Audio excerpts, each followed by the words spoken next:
c'est vrai que la solution qu'on va trouver sur l'inclusion de plus de femmes dans le numérique, les hommes ont une place à jouer.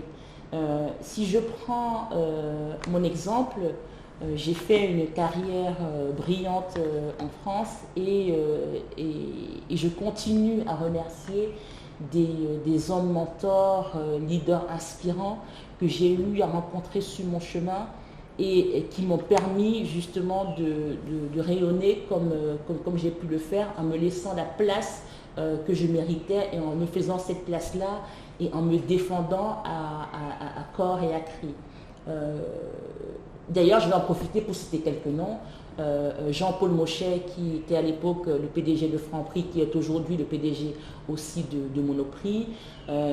Christian Loup, qui a été mon direct report chez Darty Fnac et qui aujourd'hui est chez Feu Vert. Régis Schulz, voilà, qui a été PDG de Darty, de Monoprix, aujourd'hui il me semble aux Émirats Arabes Unis chez Alpha Time. Bon, j'ai fait la rencontre d'hommes, de leaders inspirants, et je ne vais pas oublier mon premier patron, M. Pascal Simon, à Accenture, et qui du coup ont reconnu les talents que j'avais et m'ont toujours mis à la place que je méritais, même si d'autres hommes n'étaient pas forcément d'accord. Donc il y a quand même ces hommes-là qui sont dans cette conquête, cette lutte-là avec nous les femmes.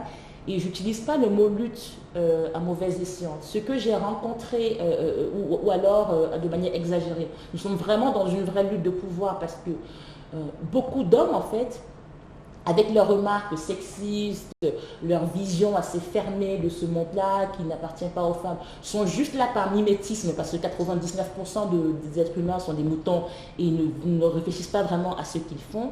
Mais il y a une petite portion d'hommes qui sont vraiment ancrés dans une lutte de pouvoir. Et c'est pour ça aussi que la solution, au-delà des hommes, passera aussi par les femmes qui seraient beaucoup plus solidaires.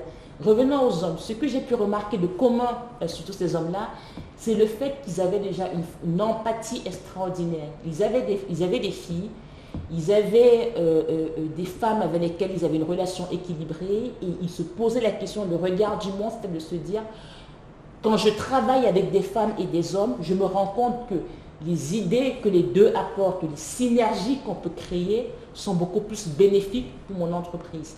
Et c'est des personnes qui avaient assez confiance en elles aussi, des hommes qui avaient assez confiance en eux pour ne pas se laisser menacer par une femme une femme forte, une femme qui a des idées, une femme qui a des compétences et qui ne menaçait pas leur masculinité. Donc ça veut aussi dire que finalement, pour que les hommes soient nos promoteurs, nous les femmes, il faudrait qu'on apprenne aux hommes à avoir beaucoup plus confiance en eux. Parce que ce que j'ai aussi pu voir chez les hommes qui étaient les plus ardents, qui m'ont combattu avec le plus d'ardeur dans le milieu professionnel, c'est souvent ceux aussi qui manquaient cruellement confiance en eux et qui finalement la façon qu'ils avaient de retrouver une prestance, une place dans le monde, c'était d'amenuiser, de rapetisser encore plus les femmes qui étaient des cibles faciles.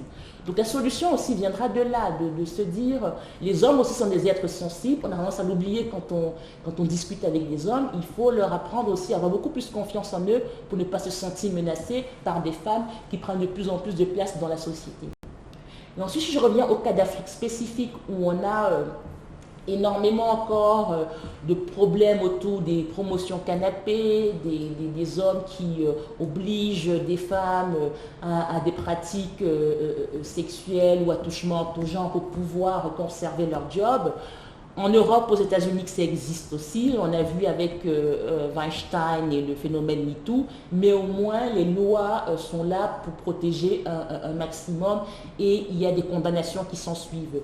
Aujourd'hui en Afrique, malheureusement, on n'y est pas encore. Il faudrait qu'il y ait de la prise en compte plus massive de nos gouvernements, de nos gouvernants sur ce sujet-là pour vraiment rendre criminalisé ce type d'acte. Aujourd'hui, encore trop souvent, j'entends dans de grandes entreprises de la place au Cameroun ou en Côte d'Ivoire des histoires, tout le monde sait, tout le monde connaît les prédateurs, mais personne ne dit rien, il y a une sorte d'omerta, et tant que ça ne sera pas levé, on ne pourra vraiment pas exploiter toute l'intelligence collective que nous avons en Afrique et qui sont dans nos jeunes filles et dans nos jeunes hommes.